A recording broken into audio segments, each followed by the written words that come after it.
And good day, everybody. Welcome to a very special edition of Conversations with Curtis. Of course, as always, I am Curtis. And as usual, I am very excited to have these conversations and share with all of you in the audience. But I'm especially excited today to have as our very special guest a lady who's going to be making her Jazz Room debut coming up on the 17th and 18th of May. And also, I may be wrong, but I also believe it is her Charlotte debut as well. So I want you to join me in welcoming the outstanding vocalist, one of, I say without equivocation, one of the premier vocalists of our time, Miss Cyrille Aimée. So, Hello, hello, how are you? I'm good. Thank you, Curtis. Okay, and as we've said, and we had a few minutes to speak before starting, I was just telling Cyrille how excited I am to meet her and how excited we are to have her here in Charlotte. And so, what we're just going to do is, for those of you who are unfamiliar with this marvelous lady and her artistry, we'll talk a little bit about her background. Now, as we know, she is that wonderful hybrid of she is a French Dominican vocalist, yes, who has been, I guess, a part of the jazz scene for a bit more than a decade. But and so she Mm-hmm. started at a very early age. So, Surreal, let me just ask about your background. A lot of it sounds very romantic, so to speak. You grew up and first fell in love at a very young age with the music, I guess, of what people call gypsy music. Can you tell us a little bit about your background and what drew you to that music? Yeah, that was a little later because Mhm. my very first love affair with music was through Latin music, through Oh, dancing. yeah. My mom's from Dominican Republic, and so um, salsa, merengue, bachata was always playing in the Yeah. house, and for me, music was meant to dance to, and it was like the body connection to the groove. That was my very first love affair with music. And then growing up in a little village on the outskirts of Paris where Django Reinhardt used to live and where Yes. he's now I became friends with his family and all the gypsies that would come for the Django festival when I was like 13, 14. And I Mhm. fell in love with improvisation, I guess. Okay. Yeah, and I know at least from my forays into your music over the years, I've loved how so many of your albums have included that improvisation and your premiere scat singing and just the fact that you're able to take that music to another level. Now, you were winners in your earlier years of the Sarah Vaughan and the Montreux Jazz Vocal Competitions. Is that correct? Mm-hmm. Yes, okay. So, talk a little bit about the music that you sang at that point. What were some of the things that the audience first got to hear you sing in those festivals? Clearly, it was outstanding performances as you won. Usually competitions, they're like they kind of tell you what you're supposed to sing. Hmm. Like the monk competition, we had to sing a monk song. The Sarabon competition, we had to sing a Sarabon song. And you usually do like a ballad and a up tempo swing, but usually standards. That's what I was singing in those competitions. Okay, okay, and we'll talk a little bit about now. I know you've spent a number of years working your way, busking as they call it, across Europe, and I guess being exposed to a lot of other different musicians then. And what we'll just ask about, I know the connection with Django Reinhardt and of course jazz. What drew you even beyond that into your love of some of the music of the more modern American composers? Let's even talk about your Sondheim album a few years ago. That was just marvelous. What drew you to the music of Stephen Sondheim for that album? I got casted in a Stephen Sondheim tribute show Mhm. for the New York City Center Encore special. with Wynton Marsalis Orchestra, and the two female singers that were casted was myself and Bernadette Peters. So Wow. that was my Okay. introduction to Sondheim, Okay. and I just No fell in love with. intimidation. Well, you know what? Funny enough, not really, because I Really? didn't know so much about that world. Growing up Hmm. in France, we don't have a lot of musical theater, Hmm. and especially, we speak French. So it was kind of a blessing that I wasn't so intimidated because I was able to do my thing. And so I fell in love with his music. I fell in love especially with his lyrics because the American songbook can get kind of repetitive in the way the lyrics can be written, very romantic and kind of, it's really old. And so Sondheim lyrics just opened up a whole new spectrum of possibilities and really inspired me to write my own music as well. Hmm. Okay. Okay. And now I understand you also had a chance at one point to meet the great Stephen Sondheim. Can you tell us a little bit about how that came about and what was that like? Yeah, well, during that show, he came to my dressing room at after one of the shows and knocked and told me that I made him laugh and cry in the same song. And then later on, when I recorded a Sondheim tribute album where I took all my favorite songs and really transformed them and made them my own, um, he came to the CD release show at Birdland and he sat in the front row and he Oh, he was crying and he came twice wow. and he told me I made him feel like a composer for the first time in his life. Oh my goodness. Wow, Hmm. that Yeah, I can't imagine how magnificent that must have been for it you. was very special. Oh yeah, yeah. So now I know you were part of the New York scene. You're in New York, as a matter of fact, now as we're recording this with a performances over at Birdland. But what made you decide at first to go to New York and settle into that music scene where you were for a number of years? Well, I was in France and I started falling in love with jazz and with the American songbook.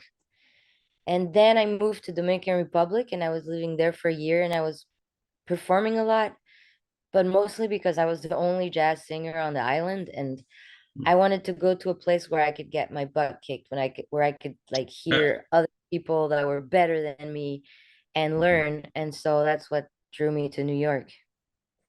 Okay. Okay, and you were in New York for quite a while. I know that's where when I was in New York, when I first really became introduced to your artistry and some of the wonderful things that you did back there. As I was saying before we started, your album Live at Smalls, I know that you did a little bit over a decade ago, was my introduction, and I was just so impressed with the things that you did with Roy Hargrove, the late Roy Hargrove, and Joel Fram, and some of the others that were there with you there. And let's talk a little bit about now. I know you've been in New Orleans for, I guess it's been about 8 or 9 years now. You moved Mhm. from New York into New Orleans jazz scene. Now, what prompted you to make a move? Certainly another fine jazz scene, but it was certainly quite a difference. What prompted you to make that move? Well, I went to New Orleans with some friends just on a whim. We went for a weekend just to visit, and it took 3 days for the city to grab me and Mm, never let go. Um, it's such a special place. For me, I love New York and I took a lot out of, I got a lot out of New York. But after a while, I feel like the scene is it's so much hustle has to be done because the rent is crazy and the distances are huge and so we start to kind of forget why we're doing it. There's another reason that comes before, which is you have to make money. And in New Orleans, it just reminded me growing up with the gypsies, where music mm, is a part of everyday life and it's for everybody. It's for whoever is present and That you don't have to be a musician to be part of the music scene.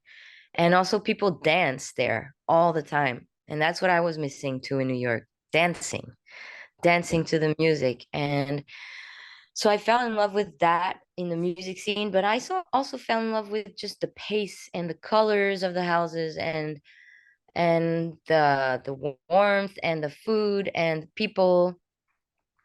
There's a lot of things I love about that city. The community there is really, really tight.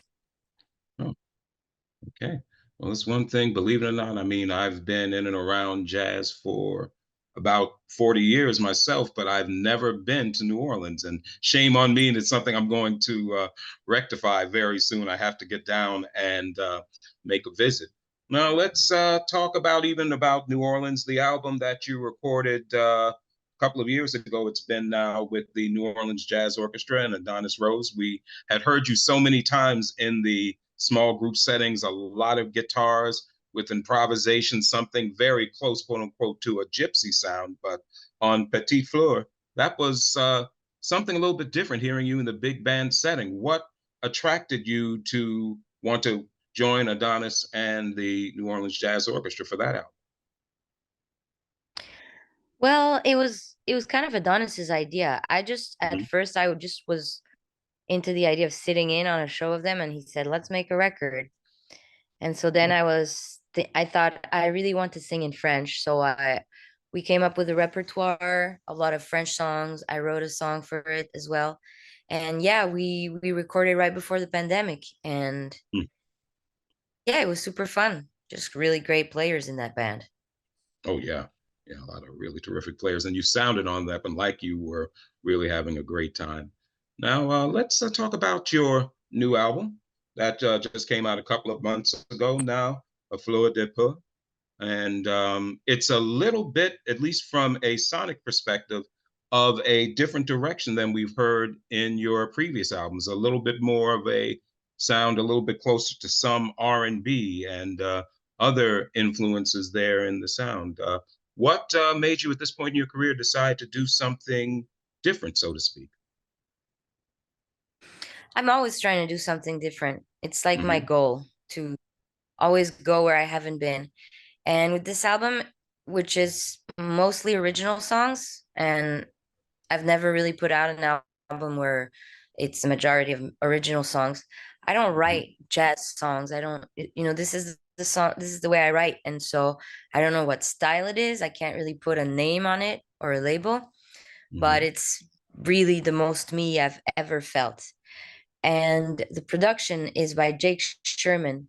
And so Yes. it's very different than a jazz album where you all get like you get the whole band in the studio and you just count off the tune one, two, one, two, and then you Hmm. just play the tune and it lasts the time to record lasts the length of the song. But this was just me and Jake in the studio for hours and hours, just me putting down the guitar, then Jake putting down the keys, then Jake putting down the bass. He plays all the instruments.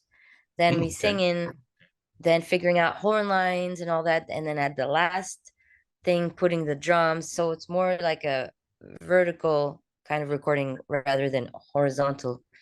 And I learned so much working with Jake in like being super in the detail. Every sound, there's so much thought put into this record. It took us a few years to finish it. Okay. And it's an excellent record, I must say. And definitely for those of you who haven't heard it, do take an opportunity to pick it up as I would with any of Cyrille's other albums. And as I tell people, I know in this era of Spotify and Apple Music and all those things, I say it's okay to have that as a first listen, but if you dig it, buy it. Support the artists. And I can't stress that enough. And I know people get tired of hearing me say it, but I'm just going to continue to say it until some of you get that message. Now, let's talk about Charlotte. Coming here to Charlotte, of course, in a few weeks. Now, is this going to be your first time playing in Charlotte? Yeah, Okay. yeah. Hmm. Well, welcome. We are looking forward to having you here, and we want to make you feel welcome when you get here. Was this a decision of yours? Is this something you would look for, or I know sometimes it's just what the managers will put in front of you and say, hey, this would be a great date. What inspired you to come to Charlotte, other than being asked? What inspired you to come? Oh no, I just follow wherever the gigs are. I don't, I hear you. Okay. but I'm Hey, excited to come. nothing wrong with that. Nothing wrong with that at all. So when you come here in a few weeks, what can the audience expect to hear? Will we be hearing the new album, something from your previous albums, or is it going to be a combination? It's usually a combination. I just make the set list the day of, Oh, but of course I'm gonna play a lot of original songs because that's what my new album is all about. And so yeah, a mhm. lot of songs from the new album, a lot of new songs that I've written since, and a mix of everything. Okay. Okay. So we're looking forward to hearing that. Now, are you bringing some of the musicians that you play with regularly? Are they going to be joining you here? Yeah, yeah. Okay. It's gonna be my favorite guys who I play with Okay. a lot these days. Okay. Piano, So bass, and drums. okay. Okay, piano, bass, and drums. Any names that you wouldn't mind sharing? Because I know a lot of our folks know some of the folks on the New Orleans scene. So anybody that we might know. Um, yeah, let me just check because sometimes it's different. Okay. But oh yeah, it's Mathis Picard on piano, Okay. Tamir Schmerling on bass, who are the Mhm. guys I'm playing with at Birdland this week, and Mhm. Kyle Swan on drums. Okay. Great group. I know at least of their work. I've never gotten a chance to hear them, so I'm looking forward to hearing them along with you. Now, a few more things. I know you're wrapping up this gig at Birdland shortly. I believe tonight is your last set there. Then you're heading off to China. Is that correct? Wow. Mm-hmm. Then, yeah, a few dates in China, then back here, and from there, your next date, at least from what I've seen on the calendar, is here in Charlotte. So we're happy that we've been able to get in between all of the other dates. So, what Mm-hmm. have you performed in China before? If so, what's the musical scene like there? It's very different. Yeah, I've played in Shanghai before, but I'm especially excited to go to South Korea. Oh, okay. Yeah, because Hmm. they've been really promoting the shows and I'm playing one date in China, but like four dates in South Korea. So I'm gonna be able to really be there, and I'm excited for that. Okay. And in South Korea, so they're really promoting the shows. I'm sure people are very excited about it. Is there audience wise, do you say there is a marked difference between the audiences and the type of reaction, say, that you would get in Asia versus in the US, for instance? Yeah. Honestly, in China, I didn't have good none of the people that I know have had good experience because they are really on Hmm. their phones the whole time. Wow. So yeah. Hmm. So I was like, I played there for 3 weeks every night, and it was like that every night. So it's not an exaggeration from my experience. It was Mhm. not the best, Hmm. but we'll see. Maybe this time will be different. Well, I hope so. Maybe they'll have a no phones policy or something. You've got this great artist in front of you. Everybody pay attention. So Yeah. I hope they would. So, okay. So as we're getting ready to wrap up here, once again, I'll just remind everybody that Cyrille Aimée will be joining us here in the Jazz Room. May 17th and 18th will be at our normal home at the Stage Door Theater. Two shows each night, two shows Friday, two shows Saturday. Make sure you get your tickets now for those shows. Anything else, Cyrille, before we wrap up, anything else that you would like to share with the audience, or anything that they can No, expect it's or look good. forward to? I think this is perfect. Okay, just come out and hear once again this premier vocalist in her Charlotte debut. Also, pick up some of her. She has an extensive catalog that is available for listen and also for sale in any of the places where fine music is sold as well as listened to. Don't forget those places like Amazon and everything, they allow you to buy as well as listen. So if you still have CDs, buy the CDs, or I know they're LPs in some cases, or digital downloads, but make sure you do support the artists by buying the music. And don't forget Cyrille Aimée's latest album, her brand new album, A Fleur de Peau, is now available. So make sure you do pick up a copy of that What I as well. say is Yes. that what I say is that even if you don't have a CD player or a vinyl player, just buy a CD and then you can stream guilt-free. I love the idea. There you go. Buy the CD, maybe share it with some friends, and then you can. I love that idea. Then stream guilt free. There you go. You've heard it not from me, but from the artist herself. So Cyrille Aimée, thank you so much for taking a few minutes out with us this morning. We look forward to seeing you here in Charlotte in a few weeks, and we wish you a great gig, the rest of your gig here in New York, and also as you go to China and Korea, and we'll see Thank you you. in May. Thank you for your time, and everyone. Thank you for watching and listening in. Another edition of almost said something else, of Conversations with Curtis. I almost did my other promo when I want to tell you, as always, you can hear the music of Cyrille Aimée and so many other artists on my permanent home, and that is Kurt Jazz Radio. That's at kurtjazz.com, and also on the Live 365 book. So thanks, everyone. Keep listening, keep swinging, and we'll see you next time. So long. Dans ses bras, qu'il me parle tout bas, je vois la vie en rose.